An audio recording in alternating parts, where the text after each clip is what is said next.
Hello online में जो बच्चे हैं उनको बता दें ये हमारे ITIs आए हुए हैं आज छुट्टियों पर, तो मुलाकात करा दे रहे हैं सभी से। ये भी बड़ा स्मार्ट है और ये तो और ज़्यादा स्मार्ट है। खासियत ये है इनकी पढ़ाई की, इनकी कोई फ्रेंड नहीं है, मतलब गर्लफ्रेंड नहीं है जिसके चक्कर में पढ़ाई बर्बाद होती है। ये सच्चाई है, मेरे स्टूडेंट में जानता हूँ। एक बार इनकी बनी थी तो उन्होंने कुछ कह दिया होगा, बड़े रोए थे हमारे पास। तो एक दोस्त के नाते, गार्जियंस के नाते इनको हम समझाए, इन्होंने हमारी बात मानी और आज कहाँ है, IIT के अंदर है। और मैं उम्मीद कर रहा हूँ कि ये बहुत ऊंचाई तक जाएगा, बहुत ऊंचाई तक। खासियत क्या थी इनकी पढ़ने की ये बाद में बताएंगे, हम पहले बता दें। इन्होंने पहले जो बताया हमको याद है। इनका एक टारगेट सेट रहता था कि कंपटीशन क्लास में पर डे हम 150 से 200 प्रॉब्लम लगाएंगे, चाहे वो 2 घंटे में लगे, चाहे वो 3 घंटे में लगे, 8 घंटे में लगे। लोग कहते हैं सोते रहते थे, हमको पता है कितना पड़ता था, क्योंकि मैंने कहा ना ये हमेशा सीटों का भूखा रहा। दोनों लोग सब सीट सीट सीट सीट। हम कभी कभी परेशान हो जाते थे इनसे, बिना लगाई थोड़ी ना प्रैक्टिस होती है। तो इसका एक मेरे को नहीं पता था टारगेट इसने बनाया था, इसलिए से सीट मांगता था। बाद में इसी बैच में बताया था 150 से 200 प्रॉब्लम का मेरा टारगेट था पर डे का। चाहे वो 1 घंटे में लग गया या 2 घंटे में लग गया, बस उतना ही पड़ता था, मेरा टारगेट पूरा हो गया। तो ऐसे आइडिया नहीं है। यही बच्चे आगे जाके कहाँ जाएंगे, स्टैनफोर्ड में। जैसे इस साल एक बच्चा मेरा स्टैनफोर्ड में गया, एक MIT में बिटिया गई। ऐसे ही लोग जाते हैं, जिसके लिए हमें थोड़ा सा SORM की तरफ ध्यान कम करना पड़ता है। पढ़ाई पे फोकस ज्यादा नाता भी नहीं था भैया। 4-4 5-5 दिन ऊपर ही रहता था रूम में। लास्ट के 6 महीने के लिए ऊपर ही इसने रूम ले लिया था हमारे यहाँ हॉस्टल में। 1 हफ्ते तक नहाता नहीं था, हमें कहना पड़ता था भैया नहा ले, पानी खूब है हमारे यहाँ। स्प्रे मारा, बदबू दूर। इस वजह से एक खासियत थी पढ़ने की। मैं कहता हूं नहाना तो चाहिए, दिमाग और ज्यादा फ्रेश होता है। लेकिन अब आपके सामने ही IT में ना करंट टाइम 1 साल नहीं, अभी 6 महीने हुए इनको। करंट ताजा ताजा लोग हैं, अपने व्यूज पूछ सकते हैं कि कैसे पढ़ना चाहिए, क्या करना चाहिए, क्या फ्यूचर है, क्या हम वास्तव में जो जा रहे हैं वहां पर IT में हम सही कर रहे हैं, गलत तो नहीं कर रहे हैं। ये सारी बातें भाई सर ने ऐसे ही तो नहीं बता दिया, पूछ सकते हैं। अरे पूछो, खाली बैठे हो भाई आप लोग। अब्दुल्ला, जल्दी खड़े जाओ, फिर मुलाकात नहीं होती इन बच्चों से।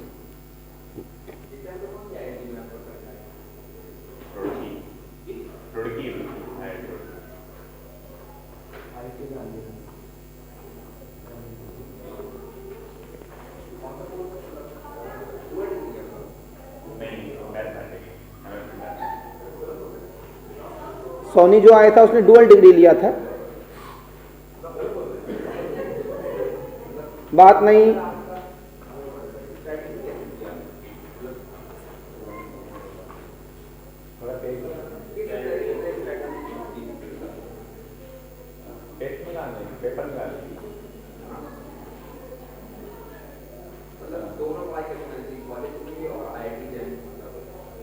ये क्रॉस अच्छा क्रॉस है। कॉलेज की पढ़ाई तो मैनेज करनी ही होती है मैथ के अलावा। मैथ आप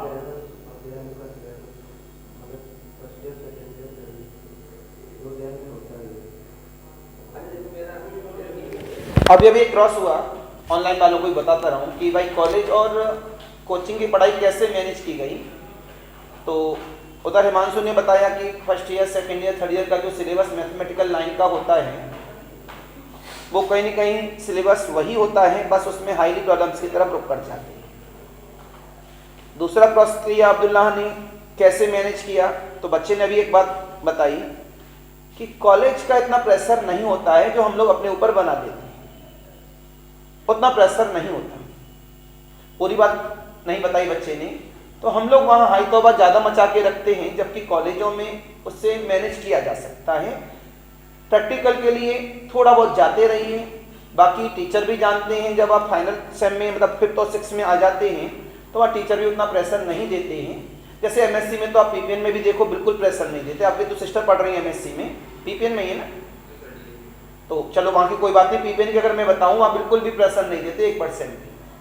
साहब कहते हैं, वहाँ मनिंदर सर भी खुद कहते हैं कि बेटा लोगों ना आओ, कोई दिक्कत नहीं है, अपना फ्यूचर बनाओ। तो 5th और 6th सेमेस्टर में इतना प्रेशर नहीं रहता बिल्कुल भी। कितनी पढ़ाई करनी चाहिए, सारी क्रॉस करो भाई। आप कौन से कॉलेज से? पीपीएन किस केमिस्ट्री में है?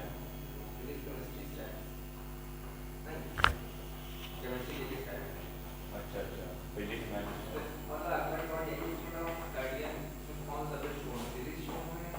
फिजिक्स छोड़ना उसमें क्या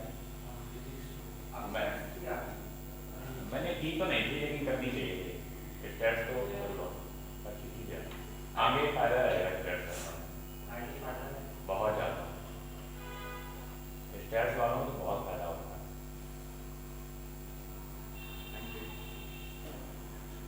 जॉब पर पूछ लो। मैं हमेशा कहता हूँ 1 लाख रुपए महीने कमाना तो कोई बड़ी बात ही नहीं, आराम से कमा सकते हैं। ये क्लियर कर लो भाई तुम लोग, जिसके मन में डाउट हो। कोई नहीं पूछ रहा है, पूछो पूछो जल्दी पूछो, ये बढ़िया बात पूछता है ये। आपने रोज कितनी देर पढ़ाई की, कितने घंटे? अभी क्रॉस हुआ है ऑनलाइन में बेटा, बच्चों का ऑफलाइन वालों का, कि हमें कितने घंटे पढ़ाई करनी चाहिए एक्चुअल वे में, आईटी जेम के लिए और बीएससी के लिए, दोनों कंबाइन करें तो।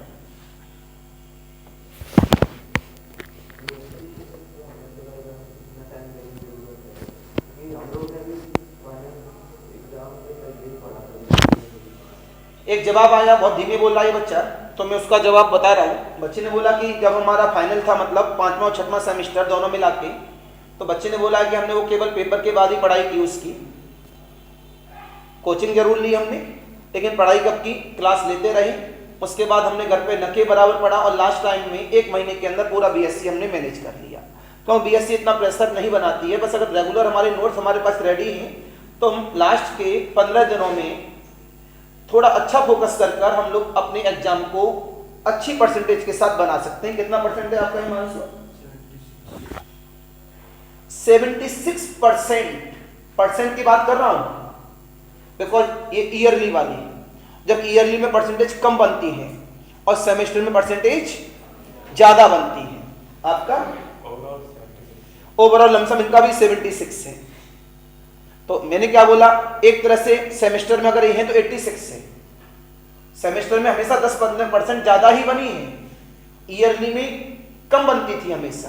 तब ये 76 वाले कब, जब ये कॉलेज न के बराबर जाते थे, तो मेरी क्लास की टाइमिंग क्या थी, सुनिए टाइमिंग 11 से 2 टाइमिंग थी। वो तो मैं पिछली साल से 3 बजे से टाइमिंग की है, स्पेशली फॉर पीपीएन को टारगेट करके। और 11 से 2 में क्या था, कॉलेज। तब इनकी परसेंटेज बीएससी में कितनी है, 76। जब कॉलेज के टाइम पे यहां पढ़ाता था मैं जैम के बैच को पिछले साल। तो टिपिकल नहीं होता, स्टडी सेट होती है। जैम के लिए कितना पढ़ना चाहिए? जैम के लिए देखो, रेगुलर क्लासेस लेते रहो तो रेगुलर क्लासेस से कॉन्सेप्ट तुमको मिल ही जाएगी। उसके बाद लगभग 4-5 घंटे पढ़ सकते हो, 4 घंटे एक्स्ट्रा।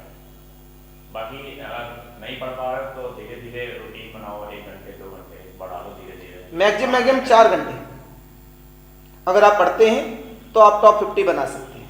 मैक्सिमम 4 घंटे स्टार्टिंग से पढ़ रहे तो 4 घंटे इनफ है, और बाकी देर से शुरुआत कर रहे तो फिर तो पढ़ाना पड़ेगा, डिपेंड ऑन। अच्छा, जैसे हम अपना मटेरियल सॉल्व करते हैं, जिस भी एग्जाम की हम तैयारी कर रहे हैं उसका हम स्टडी मटेरियल सॉल्व करते हैं, जैसे हमसे अगर सारे सवाल लगते हो तो फिर उससे कहीं ना कहीं ओवर कॉन्फिडेंट हो जाता है, फिर कोई पढ़ना कुछ लोग बंद कर देते हैं कि हमें तो सब आता है। अगर ना लग रहे हो तो फिर उस आदमी का वो मॉरल डाउन हो जाता है, उससे उसका कॉन्फिडेंस हिल जाता है कि हम कर पाएंगे या नहीं। तो इस चीज को हम कैसे हैंडल कर सकते हैं, चाहे ऊपर वाली फीलिंग हो या नीचे वाली? अगर ओवर कॉन्फिडेंट हो तो एक बार अपने टीचर से बोलो कि सर और सवाल तो ये सारे हो जा रहे हैं या मुझे सरल लग रहे हैं, तो वो तुमको थोड़े टफ क्वेश्चन देंगे या तुम टफ क्वेश्चन लगाओ। सबसे पहले सर से बात करो कि सर ये सब इजी लग रहा है, तो तुमको टफ क्वेश्चन रिकमेंड करेंगे, और फिर तुमको लगाने में दिक्कत होगी तो कॉन्फिडेंस तुम्हारा आ जाएगा लेवल पे। और अगर डाउन हो रहा है तो उस टाइम तो change the subject at the time. जैसे अगर तुम कैलकुलस पढ़ रहे हो और तुमसे सवाल नहीं लग रहा है, change the subject, change the topic. उस टाइम मतलब डिप्रेस होने की जरूरत नहीं है। You can change the topic, दूसरी बुक पढ़ने लगो या एलए पढ़ने लगो, कुछ भी पढ़ने लगो, उस टाइम डिप्रेस होने की जरूरत नहीं है। क्लास में आओ, जो तुम्हारे डाउट्स हैं वो क्लियर करो। बहुत अच्छा क्रॉस हुआ। ये क्रॉस आज तक किसी ने नहीं पूछा। ये कैशमोहन त्रिपाठी का क्रॉस था कि जब हम लोग प्रॉब्लम लगाते हैं तो कभी कभी ऐसा लगता है हमारी सीट जो हमारे पास है वो हमसे पूरी लग गई, हमको लगता है यार ठीक है यार हमको सब आता है। तो जवाब मिला सामने से आरटीएन से कि वहाँ पर टीचर से बोलना चाहिए सर थोड़ा सा क्वालिटी और अब कर दीजिए, हमसे सारी प्रॉब्लम लग रही है। मान लिया वो लेवल ही वही है तो वह टीचर क्या करेगा, जो आपका टीचर है वो आपको एक्स्ट्रा प्रॉब्लम्स दे देगा कि बेटा इनको लगाओ, जो थोड़ी सी टिपिकल होंगी तो आपको अच्छा लगेगा। दूसरा क्रॉस हुआ कि जब हम लोग कभी अभी सीट लगाते हैं हमसे प्रॉब्लम ही नहीं लग रही तो हमारा कहीं ना कहीं मोरल डाउन हो जाता है कि यार हमको तो आता ही नहीं है। तो वहाँ बच्चों ने बताया कि वहाँ अपना टॉपिक चेंज कर दो उस दिन के लिए कि आज एलए पढ़ रहे हैं छोड़ो, आज हम कैलकुलस लगाते हैं, कैलकुलस पढ़ रहे हैं छोड़ो, आज कन्वर्जेंस लगाते हैं। तो उस दिन का हमारा समय बच गया, मोरल डाउन नहीं हुआ दूसरे सब्जेक्ट में, मतलब दूसरे टॉपिक पर। और अगले दिन उसी सीट को लाकर क्लास में सर से बोला सर इसमें सीट में हमें कुछ भी नहीं आ रहा है तो उस टॉपिक को दोबारा से टीचर से पढ़ें, जिससे कि वो टॉपिक जो प्रॉब्लम क्रिएट कर रहा है आपको वो उसको क्लियर कर दे। दो तीन चीजें अच्छी निकल के आई आज, बहुत अच्छी। गर्ल्स में कोई कुछ नहीं पूछना चाह रहा। जैसा सर ने बताया कि आपने 150-200 क्वेश्चन दिन में प्रैक्टिस किए थे तो उसका आपको कितना वो एडवांटेज मिला, मतलब चैट क्लियर करने में? पूरा एडवांटेज मिला, बहुत काफी ज्यादा। हाँ पूरा एडवांटेज मतलब 100% क्या होता है जैसे जितने हम लोग पूरी बात सुनिए, उसने पूछा कितना परसेंट, मतलब जैसे 100% की तो आपको कितना परसेंट उसका एडवांटेज मिला कि आपको क्वेश्चन प्रैक्टिस, मतलब एक होता है कि सिलेबस खत्म करते जा रहे हैं तो उससे ध्यान दे रहे हैं, तो एक होता है कि सैंपल क्वेश्चन लगा उसकी प्रैक्टिस बढ़ती जा रही है और आपको कॉन्फिडेंस है करता है। सिलेबस और प्रैक्टिस दोनों करता था मैं, तो 90% तो फायदा हुआ है। क्रॉस हुआ है। सिलेबस भी जरूरी है, अगर तुम कॉन्सेप्ट नहीं पढ़ोगे तो मतलब प्रैक्टिस आपने बहुत की। हाँ क्रॉस हुआ है कि जो हम 150 से 200 प्रॉब्लम पर डे लगा रहे हैं कंपटीशन तैयारी के लिए, उस प्रैक्टिस से कितना फायदा मिला। जवाब मिला है बच्चों का सामने से कि उस 150 से 200 प्रॉब्लम लगाने से हमको 90% एग्जाम सेंटर में फायदा मिला है। नेक्स्ट, गलती हो गई, आज हमको क्या बनाना चाहिए, न्यूज बनानी चाहिए थी। वो कलम मंगाते हैं एंकरिंग वो वाला जो लगा रहता है उसमें न्यूज वाला, तो बना के हम सही रहेगा। अच्छी अच्छी क्रॉस थी। कल रहोगे, जा रहे हो, शाम तक हो, कब तक हो? ठीक, कोशिश करते हैं 3 बजे तक अगर मिल गया किसी के पास तो। पढ़ते पढ़ते थक जाते हैं तो उसको आपने जैसे पढ़ा एक पेपर लगाया अगर हम नहीं करना इसको कैसे ओवरकम किया? देखो उसमें पढ़ेगा कि स्टार्टिंग से मतलब हमारी हैबिट नहीं है पढ़ने, 1 घंटे पढ़ पा रहे हो तो 1 घंटे पढ़ो, धीरे धीरे टाइम बढ़ाओ, धीरे धीरे मतलब ये आधा घंटे बढ़ा दिया, 1 घंटे बढ़ा दिया, मतलब अपने हिसाब से धीरे धीरे टाइम को मैनेज करो, धीरे धीरे बढ़ाते जाओ। जैसे कभी भी होता है कि घर का ज़्यादा प्रेशर पड़ रहा है, मतलब घर की भी कोई ज़रूरत हो उसको कैसे ओवरकम किया? मेरे को दिमाग में आता होगा ना कि घर की ये सिचुएशन है फिर उसका प्रेशर पड़ता है। हाँ तो अगर जब घर की सिचुएशन दिमाग में आती है तो मोटिवेशन मिलता है कि यार घर में ये दिक्कत है तो मुझे पढ़ना चाहिए। बाकी घर की तो प्रॉब्लम तो रहती है, उसमें तो पड़ा हुआ। बहुत अच्छा क्रॉस आया। घर में डिस्टर्बेंस ज़्यादा है, प्रॉब्लम ज़्यादा है, तो काफ़ी सारे बच्चे डिमोटिवेट हो जाते हैं। बहुत अच्छा जवाब दिया बच्चे ने। जो घर की प्रॉब्लम्स हैं उनको देखकर हमें डिमोटिवेट नहीं हुआ तो हमारे लिए अपने आप में घर का एटमॉस्फेयर मोटिवेशनल वाला है। वहाँ इतनी प्रॉब्लम है, लड़ाई झगड़े हैं, प्रॉब्लम्स हैं, पैसे नहीं हैं, डेली का चिक है, तो वहाँ बच्चे के वही चीज़ें उसको मोटिवेट करनी चाहिए। यार ऐसी स्थिति है मेरे घर की तो इस घर के लिए कुछ अच्छा करना है मेरे को, तो मेरे को पढ़ना है। तो वो तो अपने आप में कहीं ना कहीं एक उस एटमॉस्फेयर को हम ये कहते हैं कि वो मोटिवेट कर रहा है आपको कि हमें इस चीज को खत्म करने के लिए क्या करना है। और कोई भी? चलिए, बहुत अच्छे बच्चों ने समय दिया, इसके लिए मेरी तरफ से भी थैंक्स है। बहुत जल्दी कोचिंग में भी आपका सम्मान करेंगे और पीपीएन कॉलेज में भी करेंगे, तो इसके लिए बहुत थैंक यू। और मेरी दुआएं हैं कि बच्चे बहुत ऊंचाई तक जाएं, स्टैनफोर्ड वगैरह, एमआईटी वगैरह में ये आगे तक जाएं।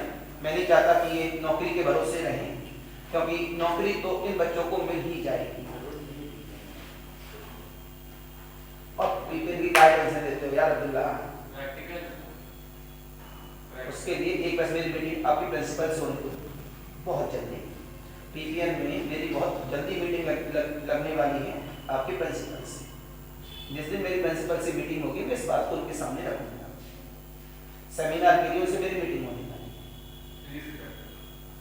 जो भी हो उनसे मैं ये बात को रखूंगा। इसका थर्ड ईयर का बच्चा है, आपसे स्पेशली मेरी आपसे रिक्वेस्ट है कि इन बच्चों को थोड़ा सा आप बच्चों को समय दीजिए, नहीं तो ये बच्चे केवल थर्ड बीएससी करके ही नहीं जाएंगे। ये मेरा दिमाग में है कि बहुत जल्दी आपके यहाँ पर मेरी मीटिंग लगी है, उनसे बात करनी, तो टेंशन नहीं लेना है। पढ़ो, मैंने इस वजह से इनको बुलाया, आए थे और हिमांशु पहली बार आए जब से सिलेक्शन हुआ है तब से। ऋषभ तो दूसरी बार आ चुका है मेरे पास, इस समय दूसरी बार आया है। तो ये टॉपर बच्चे अपने आप में एक चीज और आपने नहीं पूछी, ये गलत करते हैं। देखो अभी ये कह रहा हूं कि जेम के बारे में आपको पहले से पता था, आपने सोचा था क्या जेम करने के लिए या आकर उसके बाद सोचा? ये पॉइंट नहीं किया आपका पहले एम क्या था और बाद में क्या हुआ? बुलाओ, पूछ लो यार, मेरे को भी नहीं पता, बुलाओ दोनों को। ये जरूर पूछना है।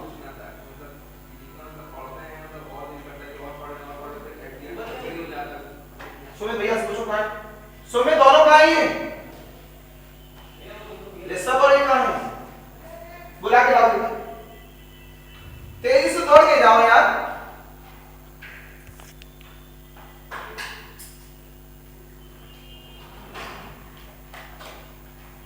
हम लोग भी बेवकूफ को पूरी बात नहीं पूछते।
देखते हैं आ जाते तो ठीक है। 1 मिनट हो गया, 2-3 क्रॉस हैं बच्चों के।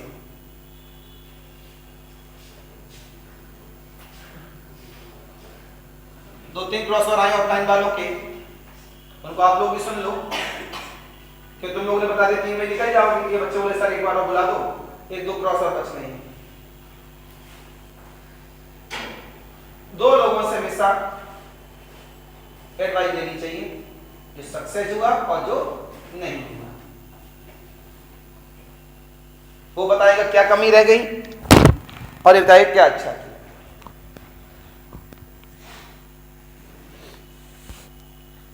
हाँ भाई, क्रॉस हो जाए चालू।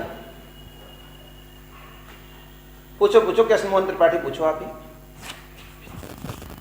तो जैसे हम मटेरियल लगाते हैं किसी भी टॉपिक का या चैप्टर का, तो फिर जैसे हमने एक मटेरियल लगा लिया है, उससे हमें सेटिस्फैक्शन नहीं मिली, तो फिर हमने और लगाया, उससे भी मतलब मन नहीं भरा, तो फिर और लगाया, खिचड़ी बन गई। तो फिर मतलब कहीं इस डर से ना कि हमें सब आता है, फिर उस टॉपिक को हम पढ़ना ही छोड़ दें। स्टडी बन गई मतलब जब तुम सेम टॉपिक लगा रहे हो, जैसे तुम लीनियर अलजेब्रा बहुत आ रही है, तुम लगा रहे हो, तुमने दूसरी सीट्स ली, तीसरी सीट्स ली, तो खिचड़ी थोड़ी बनती है। कॉन्सेप्ट क्लियर होते हैं ज़्यादा सवाल लगाने से। तो मेरा ऐसे केस था, मैं ज़्यादा सवाल लगाता था, डेली सीट मांगता था, ऐसे केस था कि ज़्यादा लगाता रहता था। तो उससे तो कॉन्सेप्ट क्लियर होते हैं। अच्छी बात है, आप जितना ज़्यादा सीट लगा रहे हैं उस टॉपिक की, तो वहाँ आपको नई नई प्रॉब्लम मिलेंगी, नई नई टाइप मिलेंगे। जो टाइप मिलेंगे उसको क्या करना चाहिए, हाईलाइटर की, और उसके नोट्स हमेशा 2 कॉपी करनी चाहिए, एक जो ओरिजिनल बन रही है वो, दूसरी जिसमें डिफरेंट टाइप होते हैं कि इस टाइप से ये प्रॉब्लम आती है, ये नेचर रहता है, इस टाइप से ये नेचर रहता है, तो वहाँ हमारे पास और कॉन्सेप्ट निकल आते हैं। और वो खिचड़ी नहीं, वो तो और ज़्यादा हमारे लिए क्या बना रहा है, कॉन्फिडेंस अप कर रहा होता है। तो हमें डिफरेंट टाइप मिल रही है, बस लेवल रखना चाहिए अपने एग्जाम का। उससे ज़्यादा हाई लेवल में जाने पर हमें प्रॉब्लम होने लगती है उन जगह पर, क्योंकि यही सारे टॉपिक नेट जीआरएम में भी होते हैं। तो नेट जीआरएम में उसको थोड़ा हाई उठा लेते हैं, ये अपने बीच में रुक जाते हैं। ट्राई किया तुमने ऐसा सवाल लगाना ज़्यादा बार बार बार बार ट्राई किया, मतलब जो बोल रहे थे ट्राई किया तुमने थोड़ा बहुत। तो क्या लगता है क्या होता है, कितनी हो जाती है? ऐसा लोग कहते हैं कि जहाँ आपने 200-250 सवाल लगाए तो कंसेप्ट खत्म, ऐसा लोग नहीं, आप खुद का बताइए कि आप जब प्रॉब्लम लगाते हैं तो खिचड़ी पकती है, कॉन्फिडेंस अप होता है। कॉन्फिडेंस 250 सवाल एक दिन में लगाने को कहा किसने है? एक दिन में ही, वैसे 11th-12th तो खत्म हो गया ना, 11th-12th में क्या ही होता था, कुछ नहीं होता था। अब तो 150 सवाल लगानी पड़ेंगे तभी कॉन्फिडेंस होगा। खिचड़ी हो जाती है तो एक काम कर सकते हो, जब कोई नया कॉन्सेप्ट आया तो तुम्हारे नोट्स तक में लिख सकते हो सारी कॉन्सेप्ट, जो नहीं आ रही हैं तो खिचड़ी नहीं होगी, बाद में पढ़ सकते हो आराम से। तो 150 प्रॉब्लम का target per day. Main problem solving है, जितनी ज़्यादा प्रॉब्लम सॉल्व करो उतना कॉन्सेप्ट और क्लियर हो जाता है। खिचड़ी नहीं होगी। आप लोग को पहले से आईआईटी का प्लान नहीं, मतलब यहाँ कोचिंग में आए? नहीं, मेरा तो प्लान नहीं था, इसका भी नहीं था। क्या प्लान था? मैं तो ऐसे आया था कि कानपुर से बीएससी कर लूँगा बीपीएम से, और फिर देखा जाएगा टेस्ट देता रहूँगा, एमबीए कोर्स हो जाएगा। तो बच्चों ने क्रॉस किया है अभी कि सामने वाले दोनों बच्चों से आपका प्लान क्या था जब कोचिंग में आए आप, तो बच्चों ने जवाब दिया सामने से, इधर इधर बोल दिया आपने, इधर कैमरा इधर है। तो बच्चे ने क्या बोला, आपने सुना होगा आवाज को, कि उसका प्लान एनडीए सीडीएस वगैरह एग्जाम देने का था और साथ में पीपीएन से बीएससी करने का था। आगे पूछो।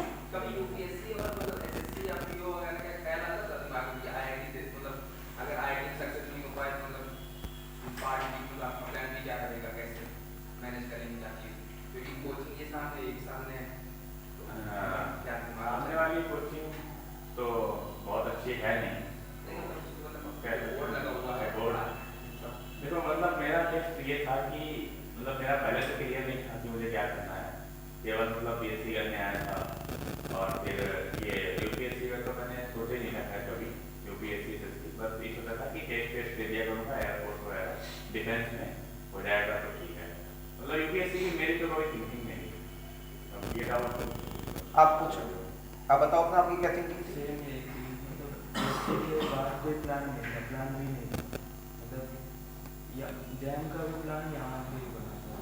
तो क्रॉस ये हुआ कि हमारे पास स्टार्टिंग में क्या प्लान था, तो जैसे अब्दुल्ला ने बोला, सामने बंसतर की कोचिंग और सामने इकरा कोचिंग, सामने यूपीएससी चलता है और आपके यहाँ पर आईटी वगैरह चलता है, तो मन में तो आता होगा कि आईटी करें या यूपीएससी करें।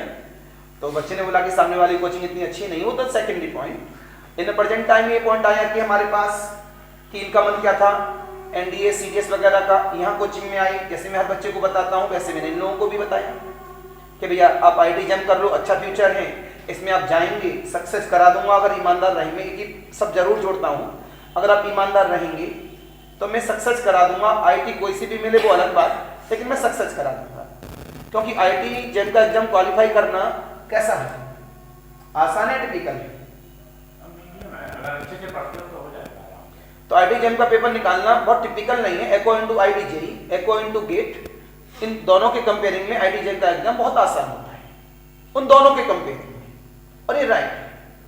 और साइज ने मेरी बात अच्छी लगी, इन दोनों को आपके सामने है, उन्होंने आईटी किया, इनके पास कोई भी प्लान बी नहीं था, इनके पास एक ही चॉइस थी कि हमें निकालना है, तो उन्होंने मेहनत की और ये निकाल दिया और आज ये सेटिस्फाई है उस जगह पर। यूपीएससी तुम आईआईटी के अंदर ऐसे कर सकते हो। देखो यूपीएससी का केस क्या होता है कि एक बार में निकलना थोड़ा मुश्किल होता है, तो टाइम ज़्यादा चाहिए होता है और घर वाले इतना टाइम दे नहीं पाते, फैमिली प्रॉब्लम्स होती हैं और फिर खुद से भी लगने लगता है यार कि यार 20-25 पे हो गए और अभी तक पढ़ ही रहे हैं। तो मतलब मेरे हिसाब से तो कहीं एक जैसे तुमने IIT ज्वाइन कर लिया, तुम IIT में हो, तो वहाँ पे तुम UPSC की तैयारी कर सकते हो। मेरे साथ जो बच्चे पढ़ते हैं उसमें 2-3 ऐसे हैं जो UPSC की तैयारी करना है, तो कर सकते हो UPSC की तैयारी, लेकिन एक प्लान तो होना चाहिए। मतलब तुम UPSC की तैयारी कर रहे हो और बाई चांस नहीं हुआ, मतलब ऑल द केस एवरेज में तो नहीं होता है, एक बैकअप होना चाहिए। तो बैकअप प्लान के लिए होना चाहिए। और एक बार IIT पहुँच जाओगे तो वहाँ इतनी नई चीज़ें पता चलती हैं कि इतने सारे प्लान हो जाते हैं, तो कोई इशू नहीं है। कितनी अच्छी बात कही, जो मैं हमेशा कहता हूँ यूपीएससी का मतलब बैकअप प्लान। अगर आप IIT जा रहे हैं तो वहाँ जॉब तो मिल ही जाएगी आपको, कंफर्म हो गया, उस समय यूपीएससी कर लो। तो उसमें मन में ये तो है यार वहाँ नहीं हुआ तुम बेकार नहीं है, हमारे पैर मजबूत हैं, आराम से जॉब है हमारे पास, हम आराम से मैनेज कर सकते हैं। ये सबसे बड़ा प्लस पॉइंट है। और जो आप कहते हैं लगातार कुछ बच्चे NDA CDS वगैरह, बहुत रेयर टू रेयर केसेस बच्चे निकल पाते हैं, न के बराबर होता है वो केस। तो यहाँ केस ज्यादा है निकलने का, वहाँ केस कम है। और सबसे बड़ी बात है सेटिस्फेक्शन है, जॉब है, सब कुछ आपके पास है, आपके सामने एग्जाम्पल है। प्लान बनाना कोई बड़ी बात नहीं यूपीएससी, लेकिन कहना बड़ा आसान है, निकालना उससे भी ज्यादा ठीक है। अच्छा, आपको मतलब मॉर्निंग से लेके शाम तक आपका क्या रूटीन था, मतलब IIT जैसे मतलब पढ़ाई का, मतलब ब्रेक लेना, टाइम टेबल बनाना ही होगा? मेरा घर यहाँ से मतलब 1 घंटा लगता है आने में। तो कहाँ रहते हैं? तो सुबह कोचिंग होती थी 11 बजे से, उसके पहले 30th होती थी 9 बजे से। तो 9 से 10 30th पढ़ा, फिर 10 से 11 ब्रेक होता था, तो शीट लगाने साथ में सॉल्व की। फिर 11 से 2 बैच होता था जैम का, तो 11 से 2 वो किया। फिर दिसंबर के पहले दिसंबर वो टेस्ट सीरीज होती थी 2 से 5 टेस्ट सीरीज। फिर घर जाके थोड़ा रेस्ट किया, फिर प्रॉब्लम सॉल्व करते। दिसंबर के पहले भी जब टेस्ट सीरीज नहीं स्टार्ट हुई थी तो दो तक क्लास होती थी, 2 के बाद थोड़ा बहुत जो डिस्कशन करना हुआ प्रॉब्लम वो किया रुक के, फिर घर जाके से थोड़ा एक घंटा रेस्ट किया, फिर प्रॉब्लम। तो बच्चे ने बताया कि जब पिछली बार हमारा बैच का टाइम चेंज था, 9 से लेकर 10:30 में या 10 तक हम लोग पहले BSc 3rd ईयर पढ़ाते थे, उसके बाद जैम का बैच हुआ करता था 11 से 2 में, तो 9 से लेकर 2 तक यहाँ बने रहे। ऑफलाइन टेस्ट लगाए तो 2 घंटे और रुकना पड़ा, उसके बाद घर गई, रेस्ट किया, फिर चालू हो गई। तो मैंने एवरेज यही है कि मैक्सिमम 4 घंटे आपको स्टडी पे फोकस करना है। कितने घंटे? 4 घंटे। और 4 घंटे का स्टार्टिंग 4 घंटे नहीं है, 2 घंटे 3 घंटे, लास्ट में आके 4 घंटे, और धीमे धीमे आपको एवरेज लाना है 150 प्रॉब्लम्स पर डे। पहले दिन से तो कोई नहीं ला पाता, जब 3-4 महीने पढ़ लेते हो तब आता है। इन लोगों का जो बैच चालू होता था वो मई जून में चालू होता था बैच इन लोगों का, तो ईयरली वाले थे ये बच्चे। अब आप सेमेस्टर वाले हैं तो इनका बैच तो जनवरी से चालू कर रहे हैं, जनवरी से जनवरी 13 महीने मिल रहे हैं। और इन लोगों को तो 5-6 महीने मिलते थे पढ़ने के लिए, 6-7 महीने। और 6-7 महीने में भी ऐसे बच्चे होते हैं जो अक्टूबर में भी आते हैं, वो भी सिलेक्शन लेते हैं, 3 महीने पढ़ते हैं वो तो। और यहां तो जनवरी से लेके जनवरी पे जा रहे हैं हम लोग। और पूछो। IIT में MSc में कौन-कौन सी ब्रांचेस हैं? MSc IIT जैम के कुछ ज़्यादा मैथमेटिक्स, तो प्योर मैथमेटिक्स, या IIT मंडी में अप्लाइड है, और डुअल डिग्री IIT तीनों चीजें हैं, अप्लाइड, मिक्स और प्योर। तो इसमें IIT में अलग, लेकिन सभी में सारी ब्रांच नहीं मिलेंगी। CS, OR, energy science, ocean science, economics अलग कर दी है या उसी में भी है? अगर इस बार पेपर में इकोनॉमिक्स का अलग से होगा तो ठीक है, नहीं अदरवाइज उसी में होगा। अभी तक उसी में थी इकोनॉमिक्स, मैथ के साथ ही। सुनने में आ रहा था कि वो इकोनॉमिक्स का पेपर अलग से कराएंगे अब, तो अभी हुआ नहीं है ऐसा, लेकिन हम इकोनॉमिक्स जोड़ते हैं। CS, OR, energy science, ocean science, economics, environment study, ये 6 ब्रांचेज है हमारे पास। लेकिन एक ही IIT में 6 नहीं मिलती, हर IIT में अलग अलग, ये देखना पड़ेगा आपको।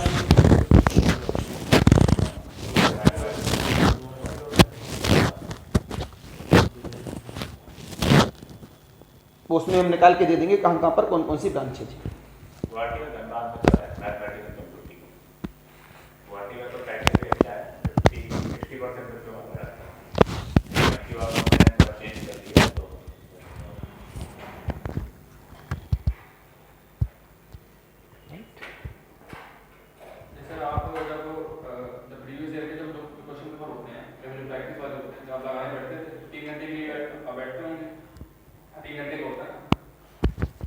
जी पेपर तो हाँ पेपर जब लगाते तो बैठते थे ऐसे ही। तो मतलब आपने जब तो मेन जो फाइनल एग्जाम दिए जैसे तो आपने क्या मतलब सोचा था कि उनको कितने मार्क्स का अटेम्प्ट करना है कि मेरा इतना स्कोर बन जाए क्या अब सब कुछ पढ़ा तो प्रयास रहेगा कि सारा करके आऊँगा।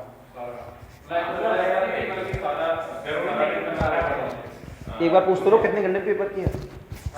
ये पूछो 3 घंटे वाला पेपर आपने आईआईटी के अंदर कितने घंटे किया? कि यहाँ लास्ट में मॉक टेस्ट देते देते प्रैक्टिस बन जाती है कि यहाँ भी शायद 2 घंटे में हो जाता है। 2 या 2.5 घंटे का होता है। एक मिनट पहले पॉइंट खत्म होने दो। तो आपने बोला कि जब हम लोग एग्जाम देते हैं तो 3 घंटे की प्रैक्टिस कैसे होती है, तो बच्चे ने बोला कि यहाँ जो मॉक टेस्ट देते हैं अपनी लैब पर वो हम 2.5 घंटे का देते हैं। 3 घंटे की तैयारी कितने घंटे में करा रहे हैं? 2.5 घंटे में। जो पेपर 3 घंटे का उसे हम 2.5 घंटे में यहाँ देते हैं, तो बच्चे को आईटी सेंटर पर कितना टाइम एक्स्ट्रा मिल रहा है? आधा घंटे का।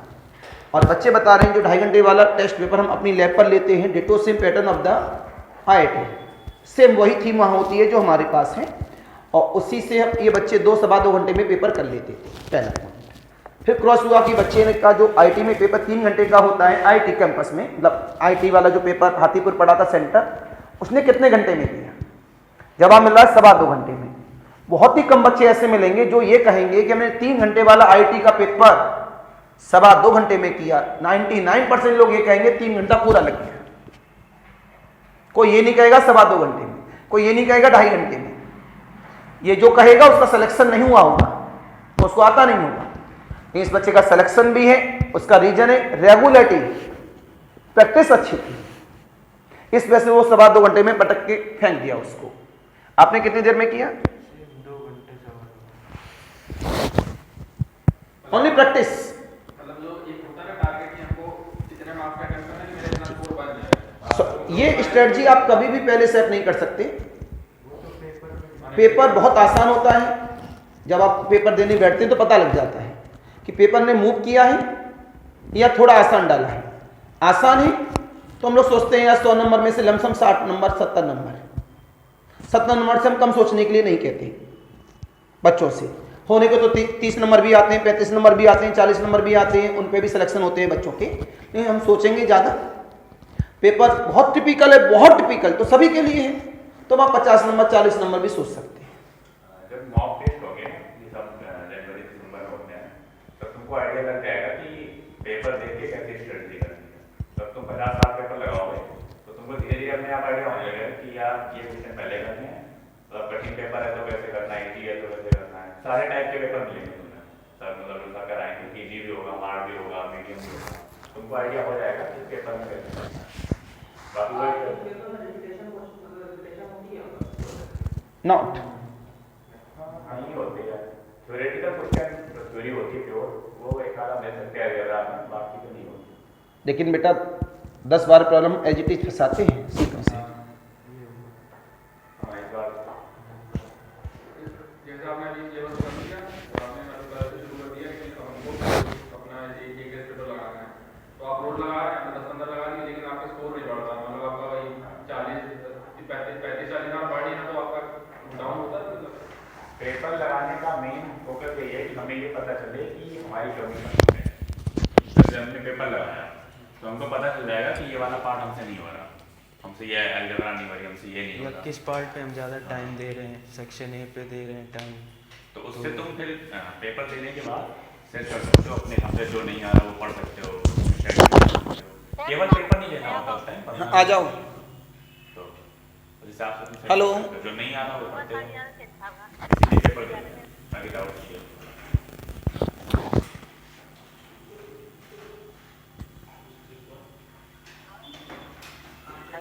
हाँ आ जाओ बेटा आ जाओ।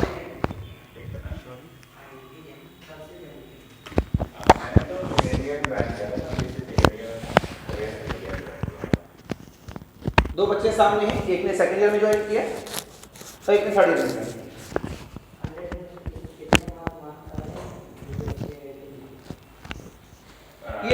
ये क्रॉस डिपेंडेंट जैसे एक बार तो पेपर निकाल था तो पेपर पैटर्न चेंज होते हैं। इस बार तो हिसाब से था तो 40 एवर तो चाहिए ही इस बार के पेपर में, और बाकी जो 2022 का था उसमें है मतलब 35 से ऊपर, 35 भी नहीं, 30 के ऊपर तो भी हो जाता, क्योंकि मेरी जनरल कैटेगरी थी तो मेरे 38 नंबर थे, तब मुझे IIT कानपुर मिल गई। सेकेंड ईयर में ही? Second year. यार मैं आपको गलत थोड़ी ना कह रहा हूँ। कटाव जाएगी 22-23 लगभग, पेपर टिक कर आता है तो उस हिसाब से कटाव चेंज कट ऑफ डाउन होते हैं भाई, 16 नंबर से कट ऑफ जा रहा है, 16 से 22 नंबर पे कट ऑफ जा रहा है। 20 से 28 के बीच इतनी कटाव है। 28 से 25 कहाँ गए भाई आज तक? हाँ, ये नहीं गया। आज तक नहीं गए? मुझे नहीं बता दिया, बहुत सालों से बात है। कितनी कटाव है? हाँ? कानपुर में रहा 3 साल सुना। कानपुर वाले कानपुर नहीं लेते भैया, उनको थोड़ा बाहर जाना था, और बाकी IIT का इफेक्ट तो आ ही जाता है। और बाकी ये भी सीन था कि जैसे कानपुर में क्या है, PhD के लिए बहुत अच्छी है, लेकिन प्लेसमेंट इतना मतलब थोड़ा कम है, इतना अच्छा नहीं है। बट रुड़की में क्या है कि उसमें प्लेसमेंट भी है और PhD के लिए भी है, तो इस वजह से।